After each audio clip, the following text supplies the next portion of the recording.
Assalamualaikum warahmatullahi wabarakatuh. Innal hamdalillah nahmaduhu wa nasta'inuhu wa nastaghfiruh wa na'udzu billahi min syururi anfusina wa min sayyiati a'malina. May yahdihillahu fala mudilla lahu wa may yudlil fala hadiyalah.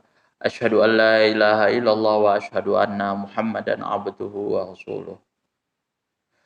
Allahumma sholli ala sayyidina Muhammad wa ala ali sayyidina Muhammad kama shallaita ala sayyidina Ibrahim wa ala ali sayyidina Ibrahim wa barik ala sayyidina Muhammad wa ala ali sayyidina Muhammad kama barakta ala sayyidina Ibrahim wa ala ali sayyidina Ibrahim fil alamin innaka Hamidum Majid. Rabbi shrah li sadri wa yassir li amri wa ahlul 'uqdatam min lisani yafqahu qawli amma ba'du. Hadirin hadirat jamaah kaum muslimin wal muslimat yang dirahmati oleh Allah Subhanahu wa taala. Nah, pada pembahasan kali ini di dalam kitab Fathul Qorib kita akan membahas tentang kelanjutan yang kemarin, yaitu pasal faslun fi tayammumi, pasal yang menerangkan tentang tayamum. Nah, pada pembahasan kali ini saya juga membagi video ini dalam beberapa part yang sudah nantinya saya akan bagi kayak gitu. Wa fi ba'di nusakhil matan taqdimu hadzal fasal ala allazi qablahu. Dan di sebagian dan di dalam beberapa keterangan nuskhil matan dalam kitab matan taqdimul hadzal fasal mendahulukan pasal ini, pasal tayamum ini alal ladzi qablahu atas pasal-pasal sebelumnya. Jadi memang tayamum ini di dalam sebagian nasakh, di dalam sebagian kitab matan itu ada yang didahulukan kayak gitu. Jadi tayamum dulu baru masuk alal khufain. Tapi di sini masuk alal khufain dulu baru tayamum. Oke, lanjut kepada pembahasannya. Wa tayammum lughatan. Tayamum secara lughah al-qasdu, artinya berkehendak, menginginkan sesuatu.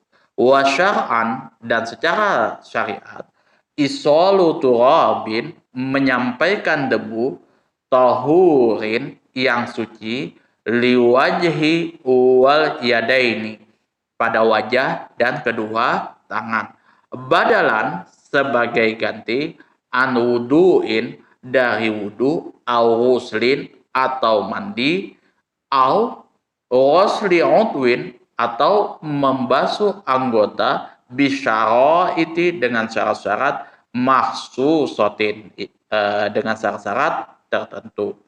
Wa syaraitu tayammumi, dan syarat-syarat tayamum khamsatu asya'a, ada 5 perkara. Wa fi ba'di nusakhil matani, dan menurut sebagian keterangan kitab matan khamsu khisola, 5 perkara. Jadi bedanya dia khamsatu asya'a atau khamsu khisola. Jadi maknanya sama. Jadi 5 perkara. Ahaduha, salah satunya yang pertama adalah wujudul uzri bisafarin au marodin, adanya uzur disebabkan karena bepergian atau karena sakit. Ini syarat kita di dalam bertayamum sebagai ganti wudu. Wasani, adapun yang kedua, syarat kita bertayamum adalah duhuli waqti sholati, masuknya waktu sholat. Fala yasihhu tayammumu, maka tidak sah tayamumnya seseorang laha, karena dilakukan untuk sholat, qabla dukhuli waqtiha, sebelum masuknya waktu sholat. Wasalisu, Dan yang ketiga, tolabul ma'i, mencari air. Ba'da dukhuli waktu binafsihi, setelah masuknya waktu sholat, binafsihi, yang mana seseorang tersebut mencari air oleh dirinya sendiri, dilakukan oleh dirinya sendiri. Biman au biman, atau dengan orang azinalahu fi tolabihi, yang diizinkan, yang telah diberi mandat atau yang telah diberi izin lahu, bagi seseorang tersebut, fi tolabihi, untuk mencari air tersebut. Jadi kalau misalkan masuk waktu sholat, kita diwajibkan untuk mencari air terlebih dahulu. Jadi kita make sure, istilahnya, kita ini pastikan memang tidak ada air. Jadi kita cari air dulu. Nah, setelah memang tidak ada air, maka kita kita bisa ganti dengan bertayamum. Nah, mencari air itu bisa dilakukan oleh diri kita sendiri atau oleh teman kita. Kita kasih mandat teman kita, atau kita mencari nih, karena ada empat areal, kita cari bagian sana, bagian utara, timur, selatan, tuh kita mencari. Nah, nanti kalau misalkan tidak ada, ya mau tidak mau diganti dengan wudhu, diganti dengan tayamum. Faya betulul ma, maka hendaklah di dalam mencari air tersebut, min rihlihi, dari upayanya sendiri, wa rifqihi, dan upaya temannya juga. Fa in kana munfaridan, kalau seumpamanya seseorang tersebut sendirian, nazara hawalaihi, maka seseorang tersebut hendaknya melihat sekitarnya, seperti itu. Min jihadil arba'in,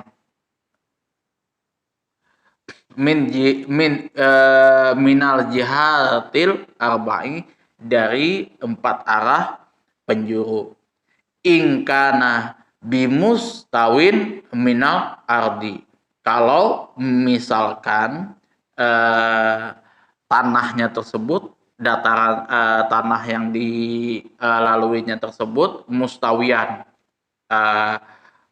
datar, kayak padang pasir kayak gitu kan. Kalau di daerah padang pasir itu kan tanahnya datar, jadi dia bisa melihat sekitarnya kayak gitu di 4 arahnya. Jadi kalau dia sendiri, kalau misalkan dia perhitungan dia, wah nggak mungkin ada air deh kalau misalkan di daerah-daerah sini, ya sudah diganti dengan tayamum. Fa in kana fihal irtifa'u wa intiha wal hifadu, kalau seumpamanya ada pada tanah tersebut irtifa'u, datarannya tinggi, wan hifadu, dan terdapat dataran rendah juga, istilahnya perbukitan kayak gitu kan. Kalau misalkan di Kalimantan, itu kan ada dataran rendahnya kayak gitu, ada kayak gininya, dataran tingginya, seperti itu. Maka bagaimana kalau kita melihatnya? Ta'addada qadra nazrihi, maka kita bisa memperkirakan berdasarkan penglihatan saja. Jadi misalkan anggaplah arah sana nih, misalkan arah utara, oke, kita lihat ke arah utara. Kalau misalkan di arah utara nggak ada air, ya sudah, kita ganti dengan wudhu, karena mustahil kita melihat sekitarannya, karena yaitu tadi, kita sudah sendirian, tempatnya memang berbukit kayak gitu, ada dataran rendah, ada dataran tingginya, maka kita perkirakan saja arah mana yang ada air. Kalau misalkan di daerah tersebut tidak ada air, maka kita ganti dengan tayamum. Warobi, yang keempat adalah ta'adzur isti'maluhu, terhalang menggunakan air. atau yang dimaksud di sini istimalihi tadi, hi-nya tadi ini yang dimaksud adalah al-ma'i, yaitu air. Bi ayya khofa, karena ditakutkan min istimalihi, dari menggunakannya tersebut, min istimalil ma'i, dengan menggunakan air tersebut, ala zahabi nafsin, karena hilangnya nyawa seseorang, au manfaati udwin, atau hilangnya manfaat anggota tubuh seseorang yang melakukan tayamum tersebut. Misalkan dalam keadaan sakit. Kalau misalkan dokter mengatakan kalau kamu nanti mandi atau wudhu menyentuh air, maka kamu kondisinya mati. Itu berarti orang tersebut harus mengganti dengan tayamum. Atau seperti ini, kamu jangan wudhu dulu, jangan terkena air dulu, karena apa? Kalau kamu terkena air, nanti kamu bisa berpenyakit pada ini. Nanti ini yang sudah dijahit, yang sudah dioperasi, nanti bisa tambah parah. Nah, seperti itu. Yang maksud parah di sini tadi, misalkan sudah dioperasi kayak gitu kan, tidak boleh tersentuh air. Nah, itu masuk dalam kategori zahabi manfaati uzwin, hilangnya manfaat anggota tubuh. Jadi kalau misalkan dia terluka kayak gitu, operasi dan lain sebagainya, itu yang mana dia tidak boleh kena air dulu, maka ya otomatis itu harus diikuti dan dia bisa mengganti dengan tayamum. Wa yadkhulu fil uzri, dan termasuk dalam kategori uzur di sini adalah malaukana biqurbihi, kalau seumpamanya di sini apabila seseorang tersebut berada dalam kondisi biqurbihi, dekatnya dengan sesuatu tersebut, maun, air. Jika seseorang tersebut dekat dengan air, maksudnya seperti itu. Wa khofa, dan posisi seseorang tersebut dalam keadaan takut.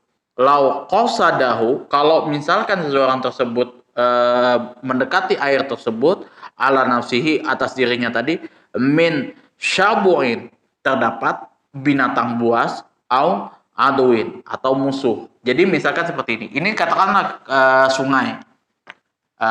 Di sini ada sungai. Nah, di sungai di situ, sungai tersebut bisa dipastikan di situ ada harimau, kemungkinan di situ ada harimau, atau mungkin ada buayanya.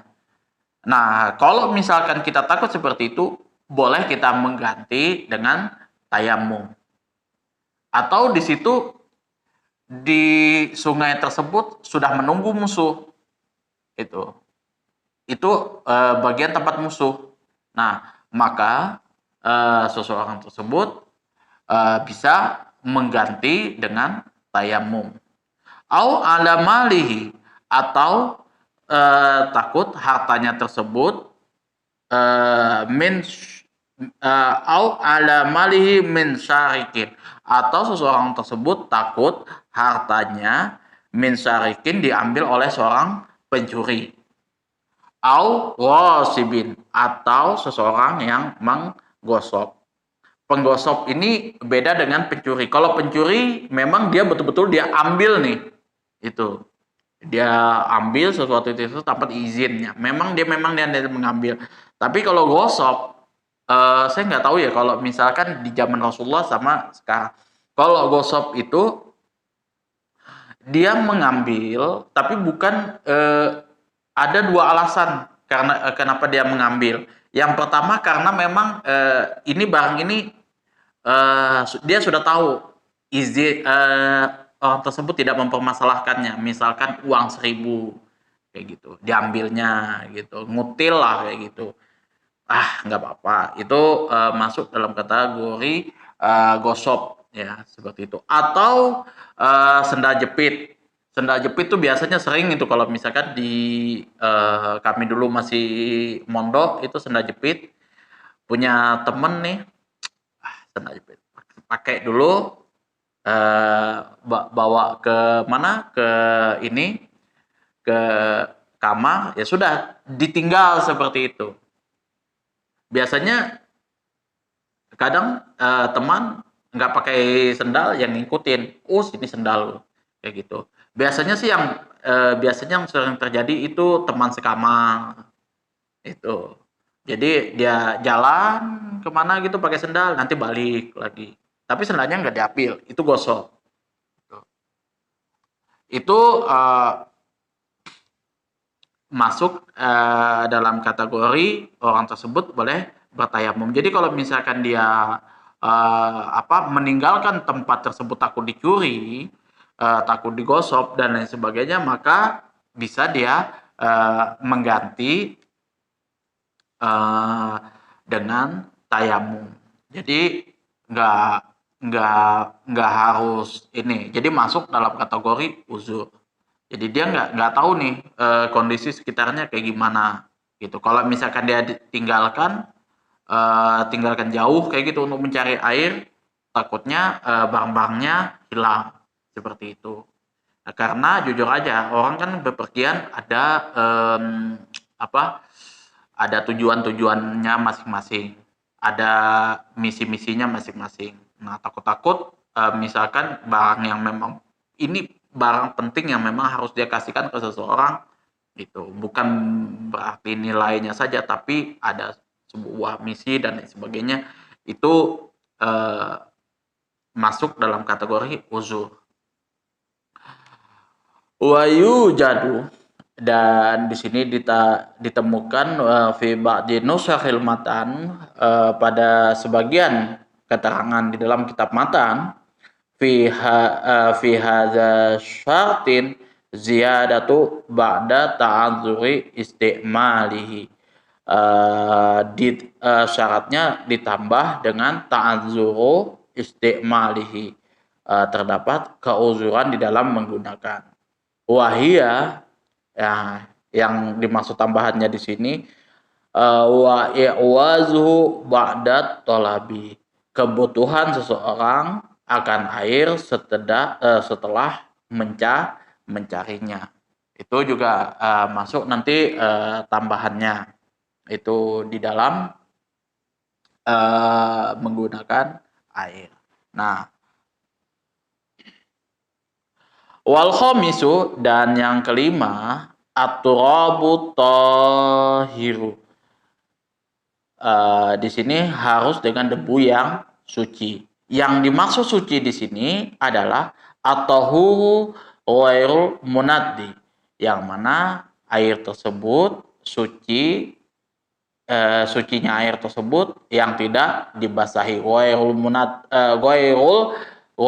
munadda, yang tidak dibasahi. Wa yasduqut tahir, yang dimaksud yang sejalan dengan pengertian suci di sini adalah al-maghsubi, bukan dari debu yang digosok. Ini ada teman nih cari debu, misalkan dia sudah siapkan nih 1, 2. Nah, kemudian dia pergi dulu sebentar, mungkin ngambil makanan apa segala macam. Tahu-tahu kita langsung aja nih nyerobot ya gitu kan, dengan santuinya gitu kan. Langsung kita pakai buat tayamum. Itu tidak dimasuk dalam kategori suci. Itu.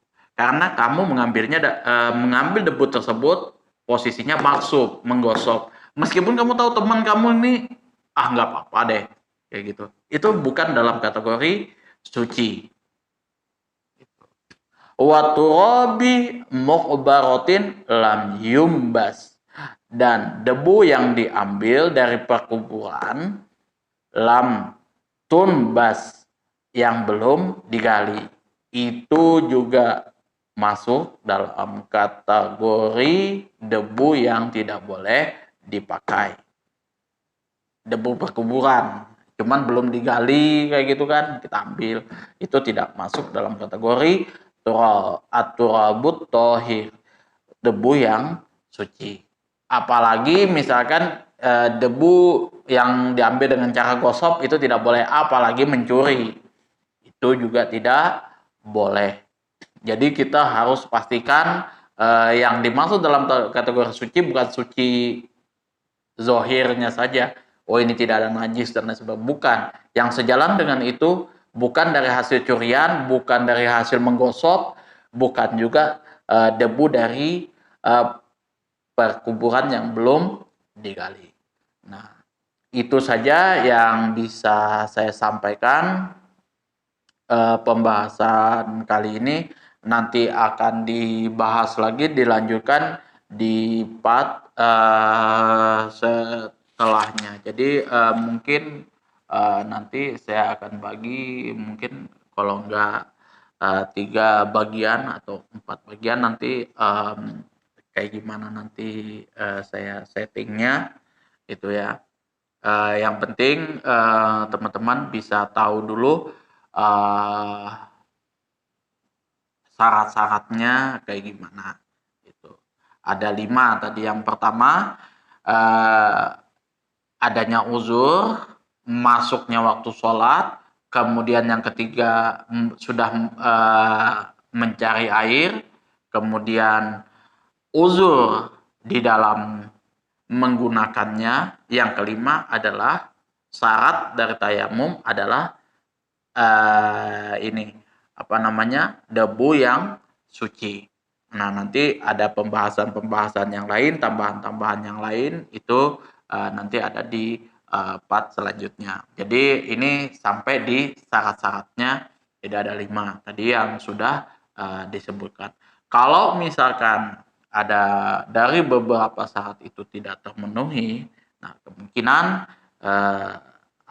tayamumnya tidak sah.